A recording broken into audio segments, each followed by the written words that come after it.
Hey there, welcome to a brand new episode of Muzikxpress. My name is Twan and in this week's vlog you will see my interview with Danjo and Rob Styles, in which they tell the story behind their classic Everlast, which came out under the project name Primer. But before we start with the interview, please make sure to subscribe to my channel, and very important, also make sure to click the bell button, because then you will get a notification the next time a new vlog is online.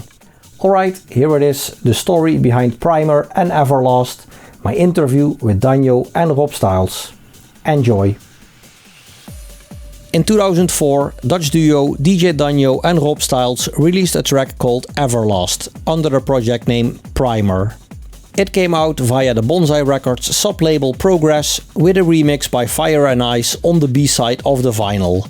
Back then, Everlast got supported by big names such as Armin van Buuren, Paul van Dyk and Tiësto. For this week's vlog I sat down with Danjo and Styles to ask them about the story behind Everlast and more. My first question to them was if there was a specific reason to start a second project while they already had success as Danjo and Styles back then. Second project, yeah, we got quite productive. All of a sudden. Yeah, all of a sudden, yeah. It's true, yeah. So we got the hang of it, and then we squeezed out a lot of tracks at once, and then we thought, okay, well, we cannot push too many Danjo and Styles tracks at the same time out. So we thought we need a new project, and that is what we did. Yeah. Yeah. So is there a story behind the name Primer? Not really. It was probably on Danjo's list of cool words. Yeah. It could have been a track name, but no. Yeah. No, we were like Primer, the premiere, the first ones. I don't know. I remember cool. we looked for a word that sounded cool, was easy to read. You couldn't like pronounce it in other ways. Mm-hmm. Also internationally, fit. So yeah, and we found the domain name primer.com. I believe was still available, still free. So that was also a thing back then, right? Yeah, it is. Yeah. So in 2004 you guys released a track under the Primer alias which was called Everlast. What's the story behind this track? I remember Everlast was a track that we did basically in like half an hour. That's a story, of course. Yeah. The melody, it was the first idea. It just came, and it was within half an hour we had the setup for like the most important ingredients of the track. We had the drop, and we were partying around. So it was basically. The hard work was done in half an hour, and then we spent. But we put it away. Months, we put it away. Yeah. And then I found it when I browsed through our ideas and concepts, and I said to Rob, "Well, this is the work title was Crack 4B," and I said, "Well, we should work on this. We just make it a real track," and so we did. So yeah. So basically, we created it, then we forgot about it in a few months, and then we found it back, and we produced this super banging track out of it. Yeah. Maybe, I'm not sure if you guys still have a folder with old ideas, maybe you should check what else you forgot. Yeah, that may be a good idea. So is there anything you still remember from the production process, besides the fact that it was pretty quick? I will have to think about that. For me as well. Well, I can remember because we were sitting in Rob's studio in a student house, and it was always fun there. But I remember putting the volume really up high because the residents wouldn't mind. I mean, it was a student house, of course. And so when we listened to it the second time, like we thought, okay, we're gonna work this out. Then we were like, oh yeah, man, this will work. Yeah. And I remember the feeling that we were like just putting the volume up really high and looking at each other like, yeah, man, we need to finish this. Yeah. So how did you guys work back then? Like usually you made the melodies and then you kind of made the beats and everything. Is that like how you work like on every track or? Usually, yes. Most of the time, yeah. I also, because Rob has the credits for the main melody, but I also do the second melody because I remember doing it. Also, so it's so the main melody is Rob, and we tweak it together, like, because he knows how to play the keys, and I'm sometimes I will like and he looks like or we can try this, and so just back and forth. He's the man behind the keys with the main concept. So this was also done in Reason. Reason was our go-to solution back then. So it was all in the box. And what was the hardest part of the production? Well, to me it is finishing the production always, but I think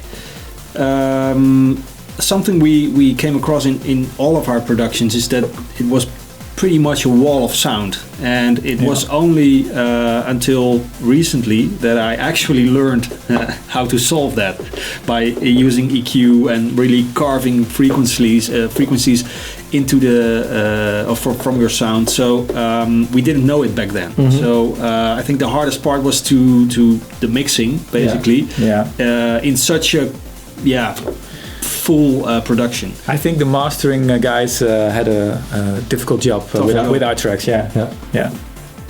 Who was the first person besides yourself who got to listen to the track once it was finished? Girlfriend back then, I think. Maybe? I think so too. And some of my homemates back then were complaining about the noise. The people next door. Probably. People next door.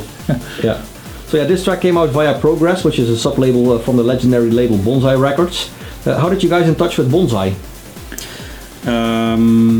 It was Yves de Ruiter who reached out to us. Yeah, he invited us to Belgium, to the office. Yeah, we met Marnik over there, and also the Fly, I think. The big guy. And we were overwhelmed because Bonzai was is legendary with all those great tracks they released. So we were honored to be there. Laurent was also there back then. Airwave. He's also has been an inspiration to us. Absolutely melody master. So we started talking and we listened to all of the tracks. I think we delivered like 4 tracks at once. We had Indulge in the Silver Lining. Same as Dyk and Tiësto also supported Everlast during his Tiësto In Concert show in 2004. Which other DJs did support the track? I think also the same question. The answer as the usual suspect. Yeah, I think so. I remember there was a video. We didn't have all this video footage back then, right? So we had to look at forums or happen to listen to the radio when it actually happened. But I remember there was a video of Paul van Dyk playing it. And Tiësto, and I wouldn't be able to tell you, but the support was huge. It's always great because nowadays sometimes I get nostalgic and I search the web for old and sometimes I find a gem, and then it's really great to see a DJ play it and the crowd react to it. Even now still, because we've seen it ourselves, of course, as a DJ, but it's always great to see the thing we made in the studio and then just to see the reaction. That's amazing. Always.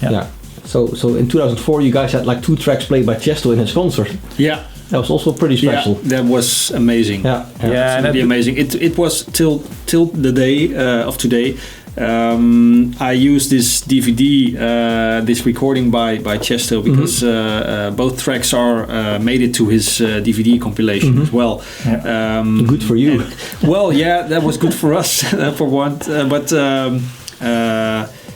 it was a piece of video that I could use to explain to my grandmother, for example, what it was that we did. Because I can tell I produce music, but no one would understand. Like the Beatles. And then you show, grandma, this is a DJ. He's playing in front of a crowd, and the music that you hear right now, I created that. And I was, really, son?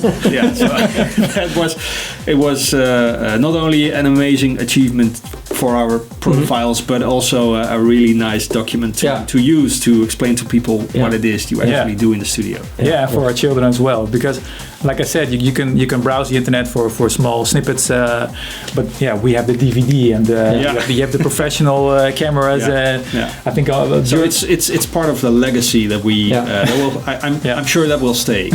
I mean, you both have kids. Do they actually like your songs, or they're like, whatever? Well, they do like it. I'm still producing music, and my eldest son told me today that he liked our old work better than what I produce nowadays. So he wanted us to collab. I think he'll be a trance fan as well. Maybe I can collab with him. Or my daughter or son. Just ask. Yeah, and my for me, my kids they really enjoy music in general, but they like that the daddy has made some tracks that go around the internet, but they also sing, so we maybe they're famous. Yeah, they're famous.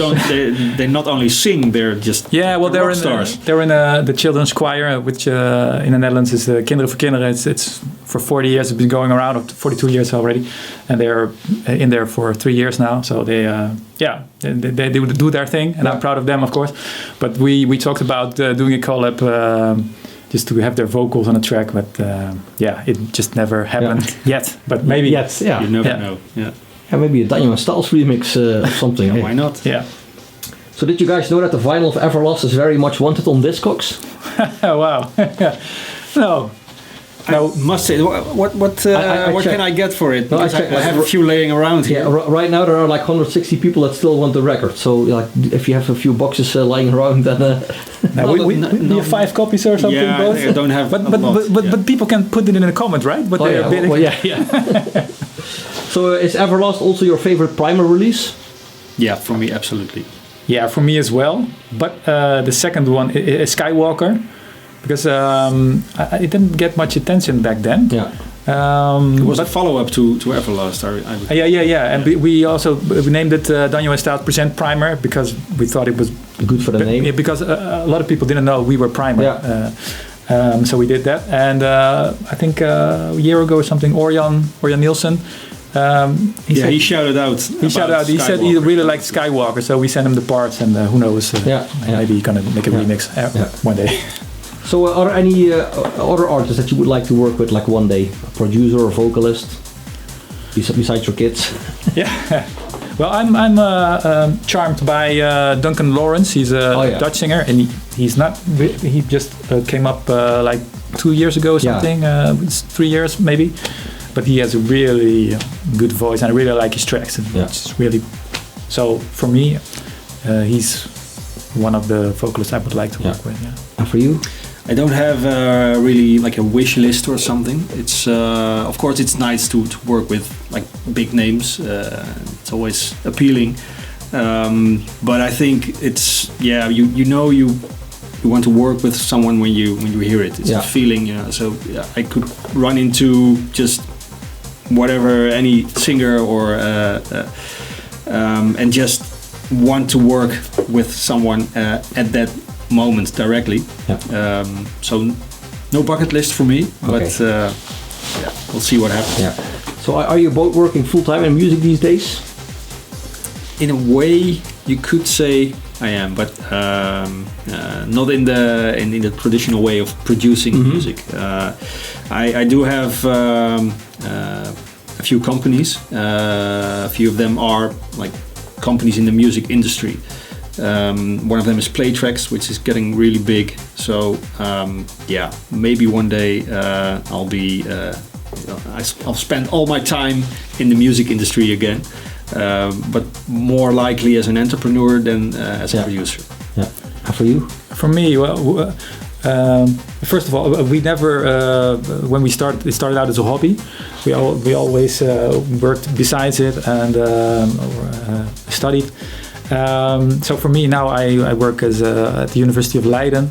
That's my job. It's a part-time job, and I am DJing now and then. But then Corona came, so I hope I can start again. Continue that, soon. Yeah. So you just told me you're still DJing like pre-Corona, but like what kind of styles do you play? Yeah, well, I switched styles because I for my work I have a lot of interaction with students, so they got to know that I was a DJ, so they booked me, and I thought, yeah, well, I can play trance sets here, but maybe 10% will like the whole set. So I thought, well, I have to make that broader. So nowadays I am mixing like all different kind of genres from the 70s and also till now, together with the house beats. I make live mashups harmonically, so on the key. So that's I really enjoy doing that, and hopefully now things will pick up again. Fingers crossed. Yeah. So it's almost 20 years ago since you guys did your first release together. So what is like the highlight of, like, let's say 20 years of Danjo and Styles?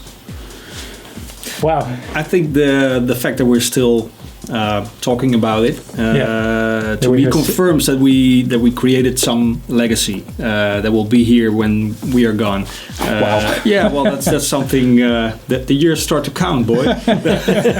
No, but jokes apart, that's something I'm really proud of. The fact that we created something that is still out there for everyone to listen. That has really touched a lot of people and really reached a lot of people as well. Yeah. It was a really special time, the time where we were on a wave of like new trance producers. We all knew each other.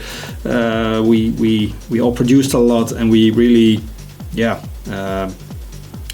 enjoyed the whole thing. It wasn't. It didn't ever feel like work or something like that. So it was. We were making it was fun. A hobby. Yeah, it was a hobby, and with us, the whole generation of trance producers, which I still speak to a lot of the guys from back then, and we were all in it with the same the community, same vibe. So the community that really felt great.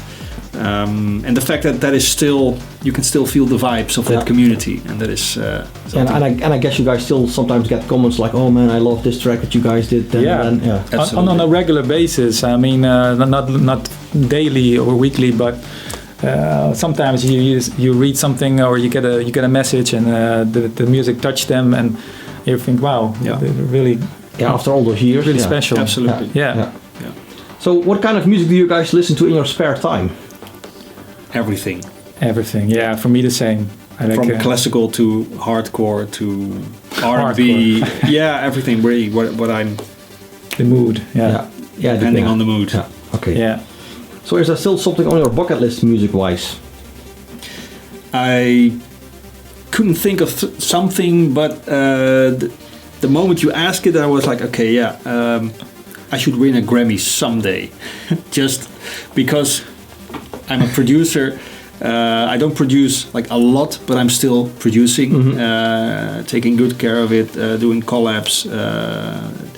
Nice collab will soon be seeing the light of day with Leon Bolier. Ah, cool. So yeah, we're doing cool things, and if you want to reach the top in music, then I think a Grammy one day should aim high. Should be part of it. And if you win a Grammy, everyone is going to link back to this video. Absolutely. Yes. And what's your bucket list thing? In general. You're like music-wise. Music-wise, no. For me, well, like I mentioned before, for me the DJing is because I have a family with 3 kids now. It's I don't have time to work at night in the studio to produce, because I do not produce that fast. It's not really realistic to think that there's going to be a lot of releases coming up. So for me, DJing more would be nice. Okay, good. Because that doesn't happen at night. Well, you don't have to prepare that much. All right. And if people want to book you, they can go to your Facebook page, or what's like the easiest. Well, I'll give you my phone number. No. I think that's the easiest way. Just send me a message to Facebook. Okay, cool. So once again, guys, thank you very much for your time. Okay, thank you. Thanks. Alright, that was it. This week's vlog, my interview with Danjo and Rob Styles, and the story behind Primer and Everlast. Rob and Danjo, thank you very much for your time. Much appreciated. Thank you for watching. I hope you enjoyed the vlog. If you did, make sure to give this video a like, leave a comment in the comment section below, and very important, make sure to subscribe. Also make sure to click the bell button, because then you will get a notification the next time a new vlog is online.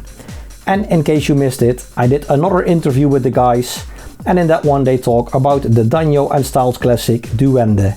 That interview is available on my channel already, so make sure to check it out. Once again, thanks for watching, and until next time, bye bye!